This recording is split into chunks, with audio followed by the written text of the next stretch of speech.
Welcome to Past the Projections. Fantasy experts, really. You should really consider us the pinnacle of fantasy football knowledge. The host, Adam Skinner, the coach. There was a lot of debate on whether or not he would be that great. The guru, Thomas Lozano.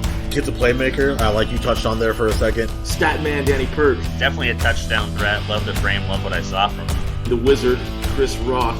Solid player with good floors. The coach, the guru, the statistician, and the wizard. Talking fantasy football, Dynasty League specifically. I just come here because I like to talk. And if you want to listen to me, it's completely on you. Past the Projections, back again. 3 of us in the house. Danny Pert still out. Adam Skinner, Chris Roth, Thomas Lozano. Here to give you all of your weekly fantasy, Dynasty League fantasy news. Gentlemen, how's the week treated you? Good. Good? I know you've had some good. You always watch those good fights. You had a good fight night last night. Very good night. Exciting fights. There was a stoppage there in the main event. Got a new champion. It was really nice. So yeah, Charles Oliveira. Shout out. Really knocked out the champ? No, so it was vacant because Khabib was the champ previously. He retired. And then he fought Michael Chandler, Charles did last night, and he knocked him out early in the second round. Nice. Was it a good knockout? It was just an exciting fight. The first round there was a lot of action. It was definitely a back and forth first round, and then he opened that first round with a solid left hook and dropped Chandler and went in for the finish. Nice. Yeah, I haven't seen fights in a while. I gotta get back into that. Chris, you do anything great?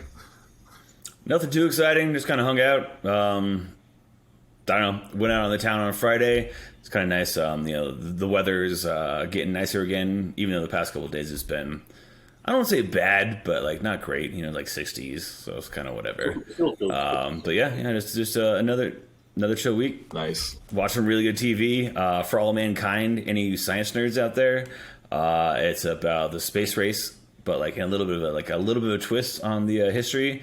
Really, really good. Okay. I was watching 30 Rock finally. That's actually funny as hell. That show's so good. It doesn't get the love it should. Ooh. It's right up there with like Community, Parks and Rec, and Office. Man, I had no idea it was that funny. I was laughing hard. That is a funny show. But I was at the beach on yesterday, which is nice. Having drinks on the beach, you really can't beat it. Although it is San Jose, so it's kind of not as warm. But I'm about to head to San Diego, about to be even nicer. So I will be on the road probably next week and in the future, just kind of traveling around as we do our podcast and our weekly show. So we got, I'll give you my locale. Maybe we'll give the viewers, whoever watches us on our YouTube page, YouTube/Passive Projections, or check it out, search us up. You will see. I'll give you a shout of where I'm at every week, and you can check out these beautiful beaches. But yes, where in the world is Adam Skinner? Exactly. That's going to be the new title. But we're also going to start doing league audits soon. Stay tuned for that. More on that later. But right now, we have some NFL news for you. Just basically catching up on the last week, things that had happened. I guess I'll start with the big signings, if you want to call them big signings. Tim Tebow is back in the NFL. Go figure. For the Jacksonville Jaguars, hooking up with Urban Meyer again. So possibly match made in heaven. I've seen some bold predictions on that one. Thomas, what do you think? Is he going to be relevant? I don't believe so. No. That's a tough one, and I don't know. Is he officially signed there? I thought it was still kind of something that was speculative, but No, he's signed. I mean, that's rough. You take opportunities away from these other kids who have been playing tight end this whole time. I get it. Tebow's a great motivator. He's a great leader. I'm sure he's a good locker room guy. But I don't. I mean, I don't know how he's going to handle these edge rushers. I mean, I don't know what his hands look like. He's been playing baseball the last 6 years or whatever, and he's been Double-A, I think, at best, which is phenomenal considering he had never played baseball, and he switched to baseball, made it to Double-A. But beyond that, it took him 6 years to get that far. Now he wants to transition to a completely different position in pro football. 9 years later, I think it's going to be a difficult transition, but I've seen weirder things, I guess. Yeah, I guess. I mean, in my opinion, he's old. He's a quarterback transitioning at 30. What is he, 32? moving over to another position in the NFL at the NFL level on a new team with a new coach. Well, except he does know Urban Meyer's system, I obviously. think he'll be a gadget player, if anything. I don't know that they'll run him as a traditional tight end, but there's goal line packages I'm sure that it could work out for him. But even then, I mean, do you really rely on that? This reminded me of also the Travis Etienne news with him taking work out of the slot. So they're not even going to give him running back work. He's going to be coming in as a slot receiver.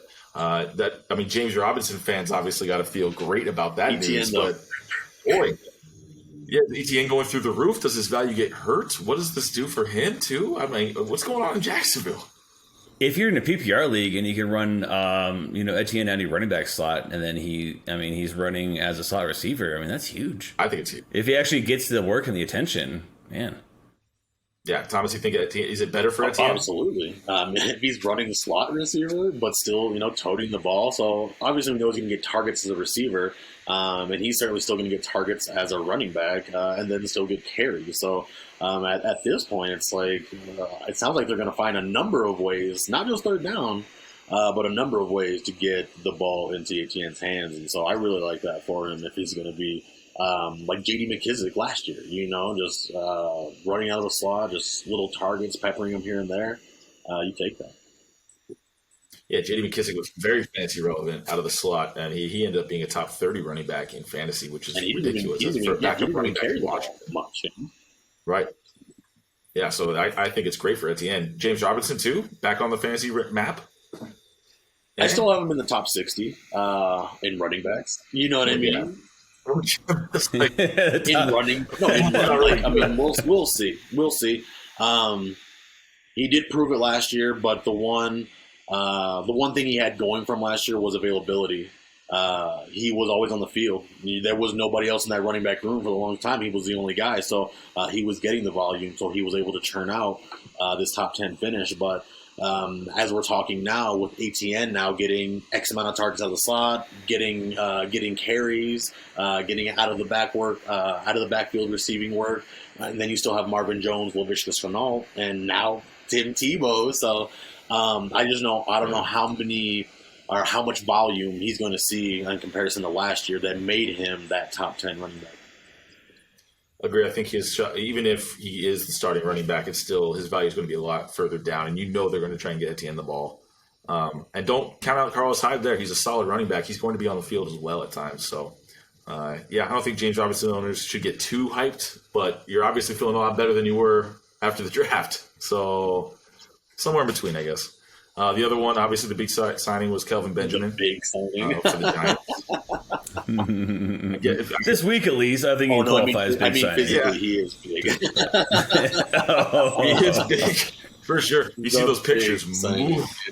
Boy, I'm not sure he's been doing a whole lot of working out, unless you count picking up pizza as a workout. But fantasy relevant at all? Does it hurt Evan Ingram? What are we talking about? I really don't like Evan Ingram. So, I don't know that it could hurt him anymore in my eyes. I don't know how much work Kelvin gets. We don't know if Kelvin makes the team. We don't know if he's ready to play football again. He was one of those guys, I believe, that got drafted in the first round as a wide receiver. And he fizzled out of the league after about 4 years, I think, 5 years. And so it was a good run, but now you've taken time off and proven that you're not a fantasy commodity. So I think to have that layoff and then come back, and especially in the situation to come back into, he could certainly be just another big body to put on the line to help block. I don't see him coming as a blocker. He's a receiver, obviously, and he had that big body. That's what he was used to. He was more of a red zone threat. And with that Giants team, their receivers aren't necessarily especially tall. Galladay's, I think, 6'1". Same with Shepard and what's his name, Slayton. So they're all on the shorter end as far as receivers go. So maybe they're bringing him as a red zone target. I could see that. It doesn't really bode well for Evan Ingram, I don't think. But like you said, Evan Ingram's not exactly blowing anybody out of the water right now. So I don't know if he's going to be especially fantasy relevant, but I think it actually is a good signing for the Giants. I think he has more chance to be relevant than Tim Tebow, personally, because he at least can play. He's played a position in the NFL other than quarterback or in that area. He knows how to run routes. He knows how to run or read defenses and find the open holes. So I could see him being somewhat relevant, but I don't know. He is 6'5", 245 pounds right now from what I see. He's also 30 years old, Yeah. so that's something to keep in mind. With Tim Tebow as well, like he might be that dark horse like Taysom Hill 1 week fill-in where you get quarterback numbers out of tight end spot. Oh. Like I maybe like hopefully it doesn't come down to that. That'd be really bad. But I mean that helped out a handful of people that 1 week to win their game. And past that, when they tried to play it again, it didn't work out. I think it's an interesting signing either way. I'm curious how both of them work out. So we'll see. Obviously, moving forward into the preseason, we'll get a lot better and clearer picture. Other big news, I guess, kind of, is Edelman officially not buying the Gronk and Brady come back and join us hype. But Yeah, he said no. Yeah. It's not another Patriot leaving to go join the Buccaneers. But no. I think everyone already knew that. He's done. So Edelman owners, let him go. It's been a good run. All right, but now, I mean, the biggest news, I guess, of the week, really, was the NFL schedule finally being released. And now that everything is out there, we know which matchups are who's playing who when, and then obviously, fantasy-wise, it opens some eyes. We got some bye weeks to look at. So today, we're going to get a little more in-depth with that. I think we're going to talk about really our favorite matchups on the year to start. Some big weeks and big matchups to kind of keep your eye on fantasy-wise, and you can see either big points out of it or just fun things to watch. Thomas, what on the schedule, what did you see that kind of caught your eye right off the bat? Well, I mean, as you can see in the back, I got my E. Smith jersey, so I'm super pumped about the Cowboys opening the season there against the Super Bowl champs, the Buccaneers. I think that's going to be an exciting matchup. Thursday night, season opener. It's always a very exciting time because it's the first game of the season. So I definitely love that we're going to see the boys open the season early against the Bucs and kind of see what we're made of pretty fast. And then same with the Buccaneers. But as far as fantasy goes, Dak Prescott, the rumor on the street is he's in line to be ready for the start of training camp. So they said that the recovery's gone well, and so obviously you love to see that. I'd love to see Dak Prescott taking snaps under center come week one because already the Cowboys wide receivers, their tight ends, the running backs, their value is going to start at a high, if you will, as opposed to low, in my opinion, if Dak wasn't there, because I don't know that you could keep Amari Cooper and CeeDee Lamb and Michael Gallup in like the top 30 wide receivers, at least not all three of them, if Dak isn't there. Zeke's value, I think, kind of takes a little bit of a hit as well without Dak there. So I'm really excited to see that. And then on the other side of the ball, of course, you got Tom Brady, who made himself fantasy relevant again last year by having a terrific season with these new weapons that he's got. Chris Godwin, Mike Evans, he's still got his boy Gronk. They're bringing back playoff Lenny, hopefully. They got Ron Jones. So there's a lot of fantasy implications in that first game of the week, but that's definitely one of the ones that I'm very excited about.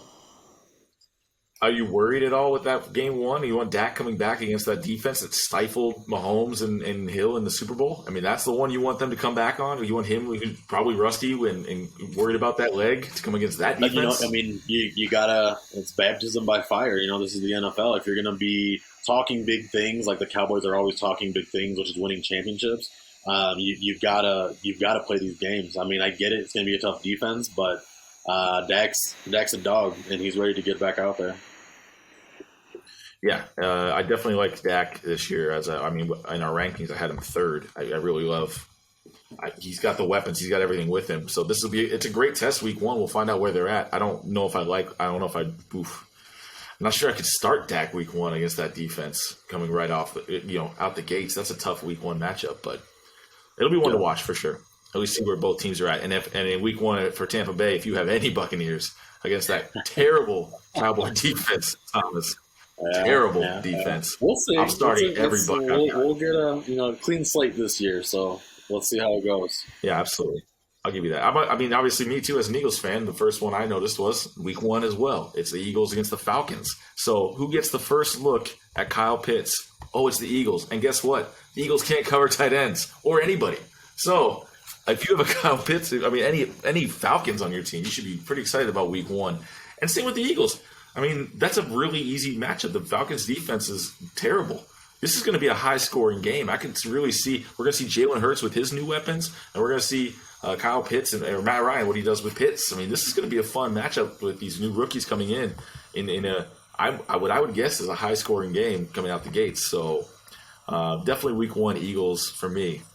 I'm starting all my Eagles, all my Falcons.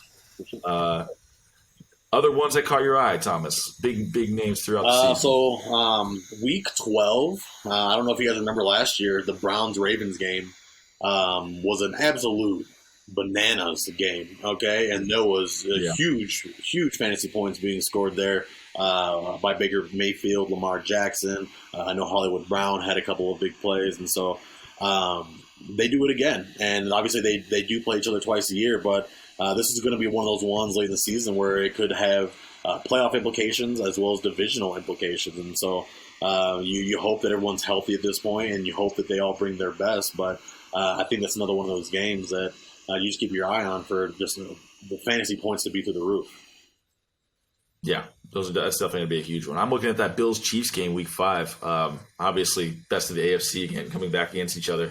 And now we're going to see Josh Allen, who won some redemption. You saw Stephon Diggs watching that celebration from the field all at the end of that game. I want to see how hungry he is in that week. If you have Diggs and Allen against the Chiefs that week, which I do, that's going to be a fun one, Week 5. I can see that being one of the biggest scoring weeks in all of fantasy, because you also know that the Bills will be pumped and put up points. Mahomes isn't backing down. They won that game. They know that might be the AFC Championship battle again next year. That might be the most exciting game this season. And that's happening early, so we get a good look at both teams. And it's not early enough that they're going to be a little rusty. 5 games in, you've got everything figured out, or at least pretty well figured out. We should be coming into it. We're going to see some. Yeah, we should be seeing pretty sharp offenses at that point. And I could see, that's definitely one I've been watching since the schedule was released. I wanted to see when those two teams would play. What other ones you got, Thomas? As far as the young studs coming into the league and trying to make a name for themselves, Week 4, we've got the Jags and the Bengals. Let's go. Trevor Lawrence, Joe Burrow.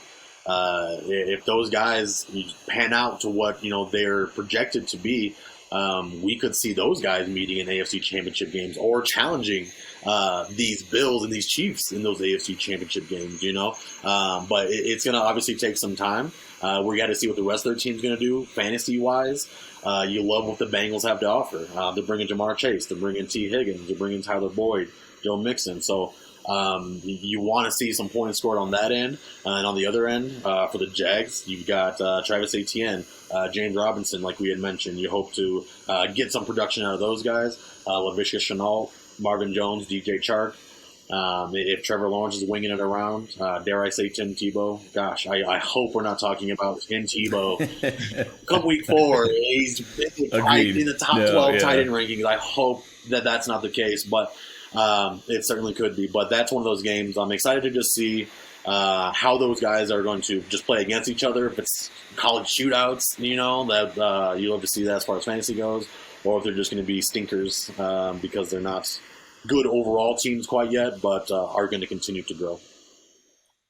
Yeah, no, I'm definitely curious about the Jaguars this year. They should be a much improved team, and honestly, there's a lot of young talent there that a lot of fantasy owners are hoping that develops. So this season with Urban Meyer, he's got a very young person-friendly system and a very good team there. I'm kind of curious how that one plays out for sure.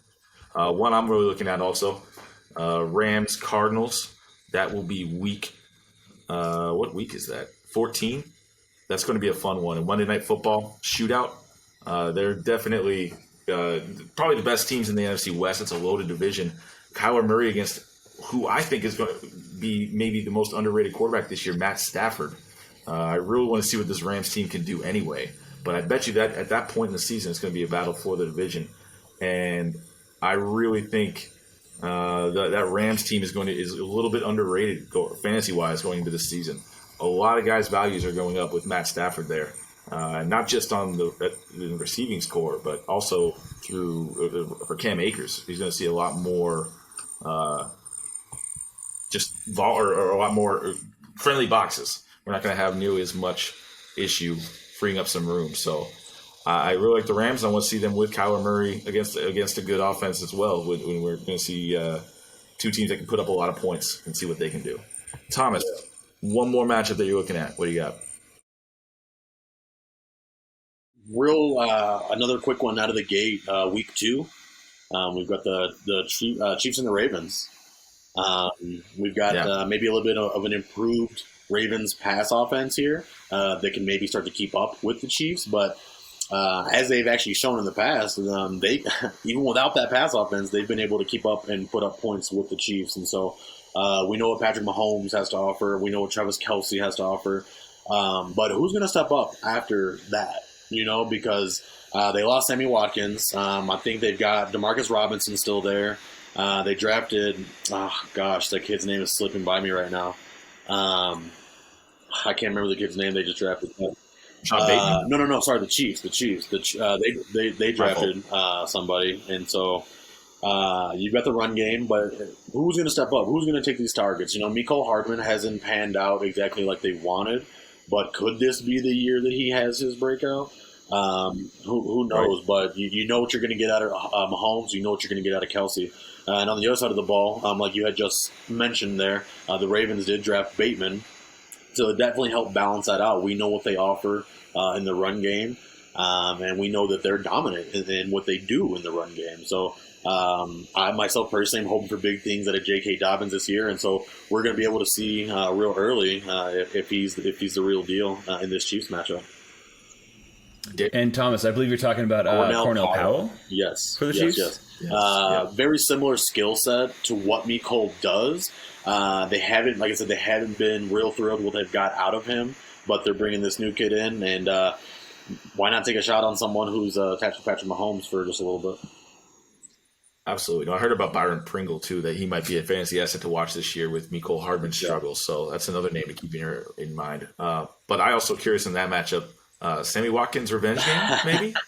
Anyone want to talk about a Sammy Watkins being pissed off at his team? Here's what's going to happen. Sammy Watkins is going to blow up for 3 touchdowns week 1, will be injured week 2. So, no. So, no revenge game.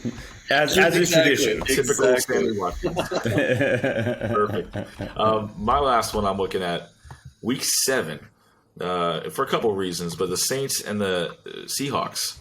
So, Monday Night Football, that should be a high-scoring game. We got New Orleans. I'm curious how that offense looks. There are a lot of big-name fantasy assets, Alvin Kamara, Michael Thomas, who have a new quarterback, whether it's Jameis or Taysom, is yet to be seen. Probably Jameis, I would guess. But they're playing a pretty easy defense in Seattle. And those two teams love to go up against each other from the earlier 2000s rivalries. Russell Wilson always gets everybody hyped. So I could see that game being a shootout.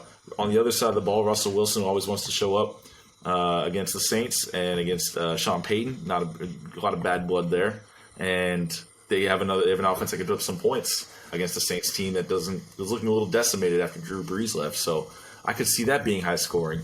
But the bigger factor in that one is that's week 7, which happens to be the week this year that 6 teams are on bye.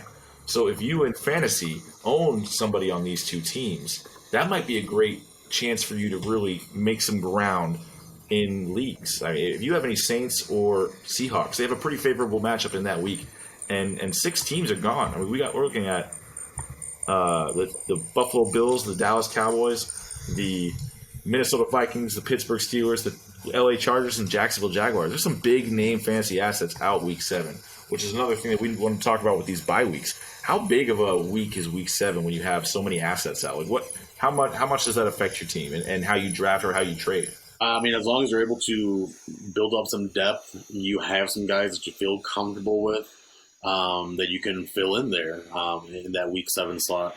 But at the same time, just with week 7 still kind of being a little bit far away, some of these guys could be injured already, and so you might be looking for replacements sooner. So you always want to kind of go in with depth at every position, just so that you can account for injuries, you can account for these bye weeks, and hopefully not leave yourself in a bad position in the case you are needing to make up ground, or every win starts to matter come week 7. So it's definitely something that you want to make sure that you are keen on. It's just you don't want to be too top heavy. You want to be able to have guys that you feel comfortable sliding in there if one of your guys goes down, or if you've got a top 10 guy, you have his handcuff, whether it be running back or even at wide receiver, the buddy system there.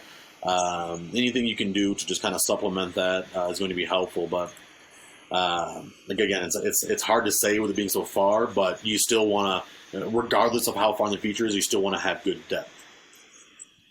So, I mean, I know personally in redraft, I always draft based on bye weeks as well. You don't want to draft players that all have the same bye week. You keep that in mind. How much in Dynasty do you play into that? How much should you play into that?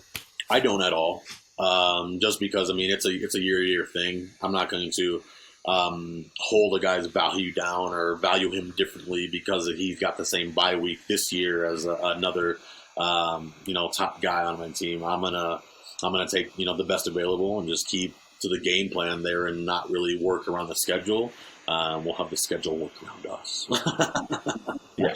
So I was going to say the same thing. I mean, basically, sometimes last year I think it was week 8 for me. I had no running backs because all 3 of my running backs had the same bye week last year, just how the schedule worked. But I'm not going to trade anybody in Dynasty to try and get a running back for that week. You kind of just have to make do and hope you can pull something out of nowhere or just forfeit a week. Because unfortunately in Dynasty, it's too hard to get players, especially running backs. It's really tough to get a fill-in for a week. Well, that's the thing. Week to week, though, we certainly have guys who are dropping like flies and, people who get on the fantasy radar either due to injury or because they're getting opportunity. And then I think week to week, especially as the season goes on, I mean, everybody always talks about it, top ads for the week, and so I think that we'll be talking about some guys this upcoming year that maybe nobody has their eye on now, but could certainly start to make fantasy impact sooner than later.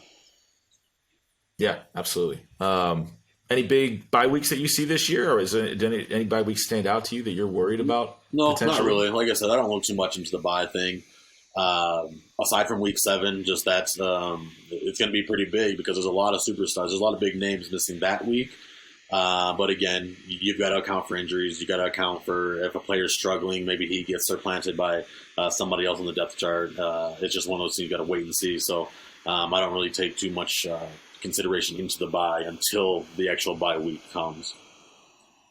Yeah, the only other one that really stood out to me was just the week 12 with Kansas City and Arizona, but it's only 2 teams on bye. I just noticed that, Patrick Mahomes and Kyler Murray are off the board that week. So pretty good week for some of the biggest names in fantasy. So to maybe make a move, you have a good favorable matchup that week. But really, bye weeks and schedules kind of random. You don't really have a lot of say in it. And dynasty-wise, it's just you kind of have to just take your punches and roll with it. So last thing we want to talk about today. We're going to start diving in over the summer and as we move forward into the building of a team, what it takes to be successful in Dynasty, how to improve your situation and things that we look at. Today we're starting with trade calculators. I see a whole lot of people basing a lot of their trades on trade calculators and putting a lot of weight into the whole trade calculator system. There are tons of trade calculators out there. Thomas, how do you feel about trade calculators, and how do you use them? It's a love. Chris, I know you guys are smiling right now. I know you guys have been going through a trade. It's a love-hate relationship with trade calculators.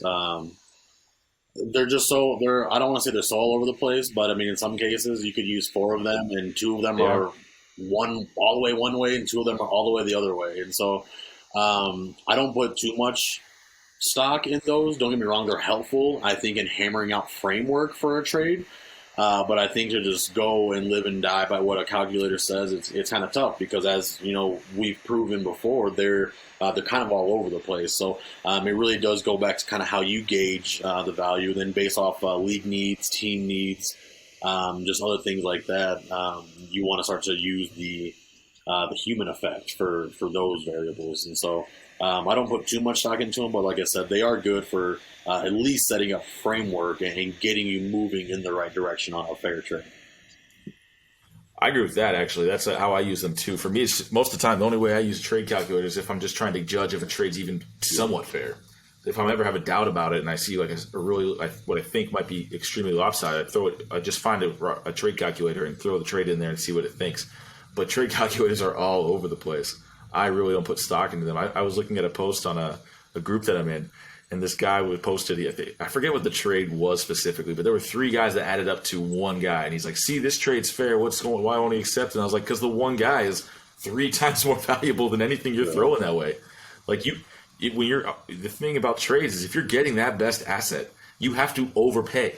So I don't care what calculator says. It was like, and the trade too, it was like average receiver, the 7th pick and the 11th pick for like Christian McCaffrey, and you're like, nobody would ever do that. There's just no value in quantity. Danny he sent me a trade last night, 4 guys for the 7th pick, and there's just 4 garbage guys who I will never play for the 7th pick. Like, why would I don't care how much you give me, man. I don't need your quantity. I need quality. So that's also 3 more guys that you are dropping. Exactly. Like, you could be rostering them thinking, okay, this is a lotto ticket, or this is my bye week fill in this year, or this is my handcuff. Right.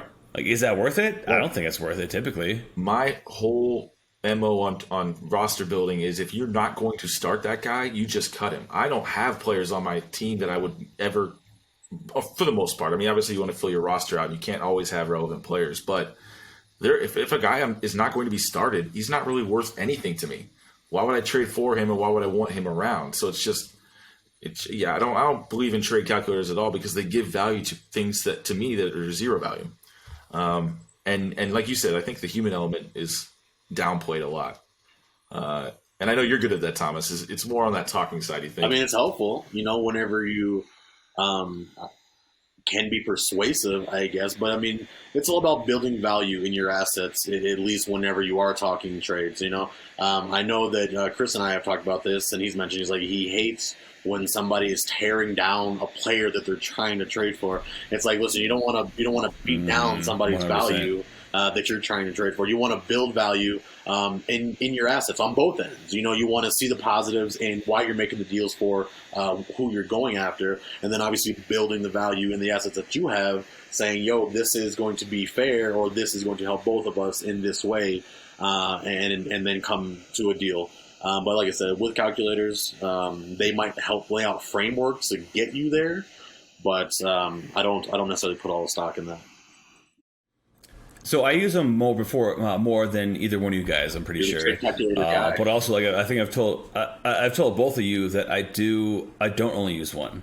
I have 2 of my go-tos, and then one is more of a tiebreaker.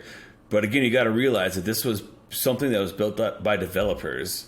And in order to actually work as an app, they have to arbitrarily add some sort of scheme to add points to these players, and then also some sort of scheme to add points to the picks.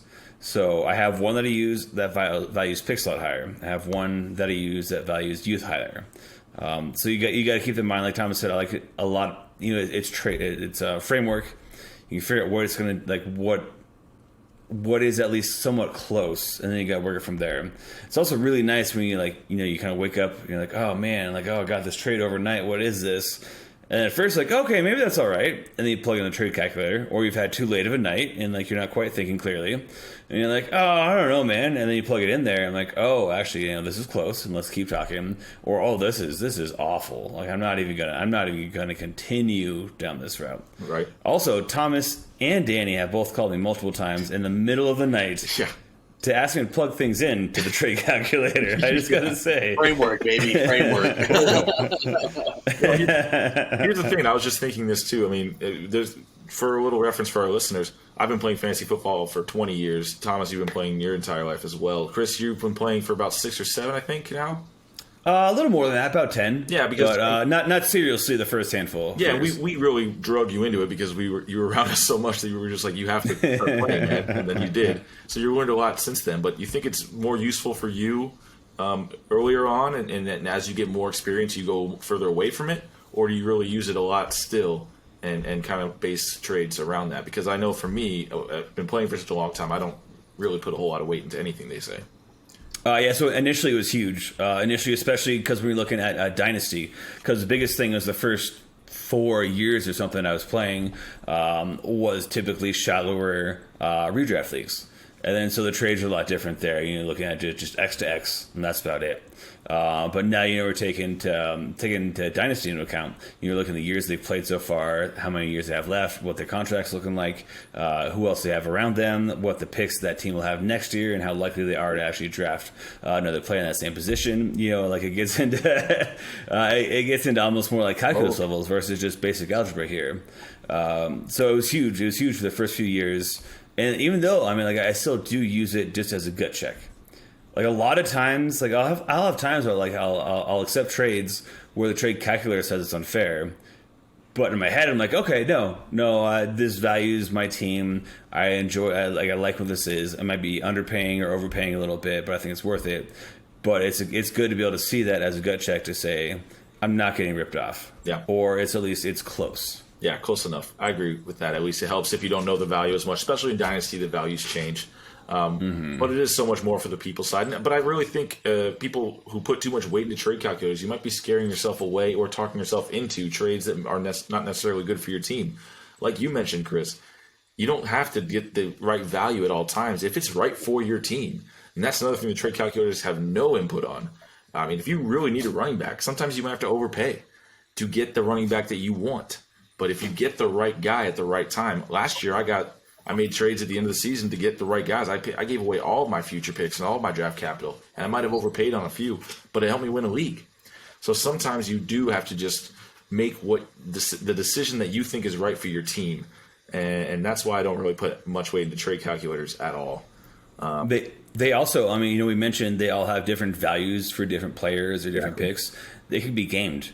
Yeah. Like if someone knows you're always using this one certain trade calculator and they value something over something else, then they can screw you with that. And they'd be like, dude, I'm offering you this, and I thought this calculator shows it's great for you. Yeah.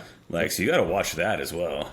That's a vet move. Thomas, you know about that, I bet. He calls me for his trade calculator needs. I've done that. I've used it against them. Mm-hmm. Not me. Not me. That you're good? No. Not you? Never. Well, yeah.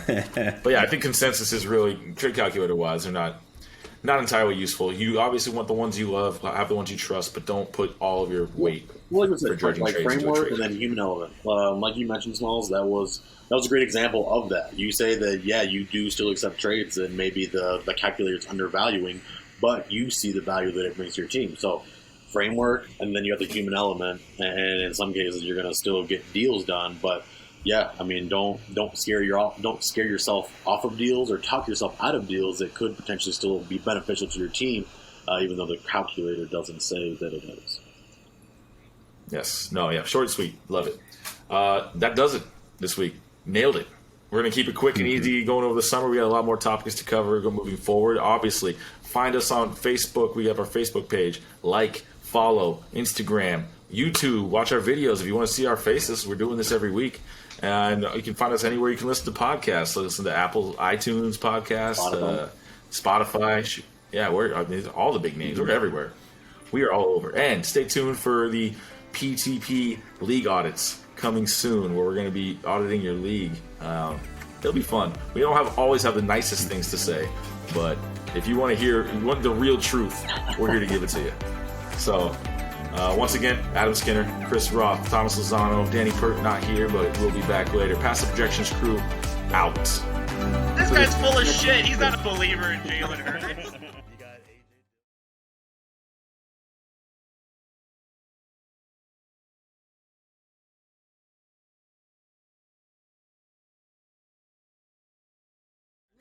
Like here.